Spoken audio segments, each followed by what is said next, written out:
प्रयागराज में तानाशाही चरम पर है। बंद कमरे में भी लाखों छात्रों के भविष्य पर बात करने तक की इजाजत नहीं। पेपर लीक पर बात करने पर प्रशासन रोकने पहुंच गया। मोदी योगी की डबल इंजन सरकार पूरी तरह फेल हो चुकी है। विपक्ष को कुचलना चाहती है।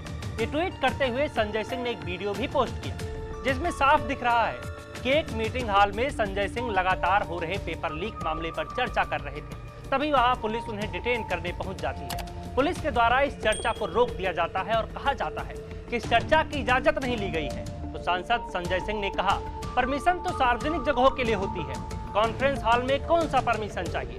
परमिशन पब्लिक प्लेस में होती है। एटीएम साहब, नियम दिखाइए कहाँ ये आपके कॉन्फ्रेंस हॉल में बातचीत करने की परमिशन चाहिए?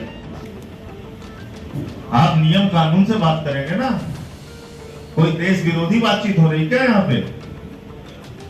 परीक्षाओं के पेपर लीक हो रहे हैं। जिन परीक्षाओं को देके आप एडीएम हुए हैं या एसएसपी हुए हैं, कोई आईजी हुआ है, कोई डीजीपी हुआ है, उन्हीं परीक्षाओं के पेपर लीक हो रहे हैं जिसमें आपके बच्चे भी पेपर लीक से प्रभावित है। उस पर चर्चा करना, बातचीत करना गुनाह है। इस पर अब लोग लिख रहे हैं कि योगी सरकार का डर देखिए। पेपर लीक के मुद्दे पर सांसद संजय सिंह प्रयागराज में बंद कमरे में बैठक कर रहे थे, वहां भी पुलिस भेज दी। इन्हें भ्रम है कि ये सारी धांधली, सारे भ्रष्टाचार, सब अनाचार, सबको बस पुलिस एफआईआर और गिरफ्तारी के डर से रुकवा देंगे। इन्हें वहम है कि अपनी सुनिश्चित पतन की नियति का भी किसी रोज स्पेशल फोर्स लगाकर एनकाउंटर करा देंगे। संजय सिंह को बहुत साधुवाद कि वो पूरी हिम्मत और दिलेरी के साथ प्रतियोगी छात्रों के साथ खड़े हैं। ऐसे डरे हुए तंत्र के लिए तो गोरख पांडे की एक कविता ही काफी है। वो डरते हैं, किस चीज से डरते हैं? तमाम धन दौलत, गोला बारूद, पुलिस फौज के बावजूद वो डरते हैं कि एक दिन निहत्थे और गरीब लोग उनसे डरना बंद कर देंगे। इस पूरे मामले पर देखिए संजय सिंह का बयान। ब्लैक लिस्टेड कंपनियों से परीक्षाएं करा के, पेपर लीक करा के और लाखों छात्रों का जीवन भारतीय जनता पार्टी की मोदी योगी की डबल इंजन की सरकार बर्बाद कर रही है, उस पर चर्चा करना भी अपराध है। उस पर बातचीत करना भी अपराध है। उस पर छात्रों का सुझाव लेकर सरकार को बताना कि भाई ये कर दो, ये भी अपराध है। तो अगर ये अपराध है तो यूपी के 75 जिलों में पेपर लीक पर चर्चा होगी।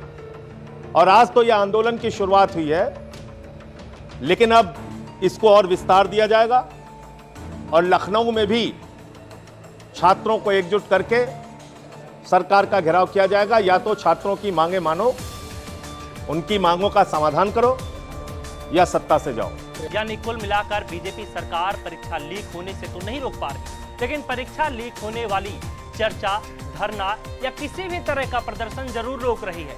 यूथ कांग्रेस जब पेपर लीक के खिलाफ सड़कों पर उतरी तो उसे भी पुलिस ने रोक लिया और कहा गया कि बिना अनुमति के कोई भी मूवमेंट नहीं होगा। सर, बिना अनुमति के कोई भी मूवमेंट नहीं होगा। भाई, बिना अनुमति पेपर लीक हो सकता है क्या? इस पूरे मामले पर मनीष सिसोदिया ने वीडियो पोस्ट करते हुए बहुत बड़ा सवाल उठाया कि धर्मेंद्र प्रधान के शिक्षा मंत्रालय वाले कार्यालय में आग लग गई। जहां से सारे एग्जाम हुए और जहां से सारा घोटाला हुआ, उसी दफ्तर में आग लग जाती है। सुनिए क्या कहते हैं। नीट का पेपर लीक हुआ, सीबीएसई में मूल्यांकन का घोटाला सामने आया, एक ठगी हुई कंपनी को ठेका दे दिया गया, और इसके बाद शिक्षा मंत्रालय में शिक्षा मंत्री धर्मेंद्र प्रधान जी वाले शिक्षा मंत्रालय में दफ्तर में आग लगा दी गई। क्या लग गई, ऐसा कहा जा रहा है। बिटवीन द लाइन्स पढ़ लीजिए खबर क्या है। लेकिन सूचना आपके लिए इम्पोर्टेंट है कि नीट का पेपर जहां से लीक हुआ, जहां से सीबीएसई का पूरा घोटाला हुआ, जहां से लाखों बच्चों के जीवन का कचरा हो गया, उस शिक्षा मंत्रालय में फिलहाल उसकी बिल्डिंग में आग लग गई। इतना ही नहीं, कांग्रेस की ओर से और भी बड़ा आरोप लगाया गया है, जिसमें कहा गया कि धर्मेंद्र प्रधान और बीजेपी के घोटालेबाजों ने राज मिटाने के लिए शिक्षा मंत्रालय में आग लगवा दी। यानी कि पेपर लीक और परीक्षा घोटालों के सबूतों को जलाना शुरू कर दिया गया है। जब करोड़ों छात्रों का भविष्य दांव पर हो, तब हर फाइल, हर दस्तावेज और हर जवाबदेही मायने रखती है। यह आग सिर्फ इमारत में नहीं लगी है, इस सबूतों को मिटाने के लिए लगाई।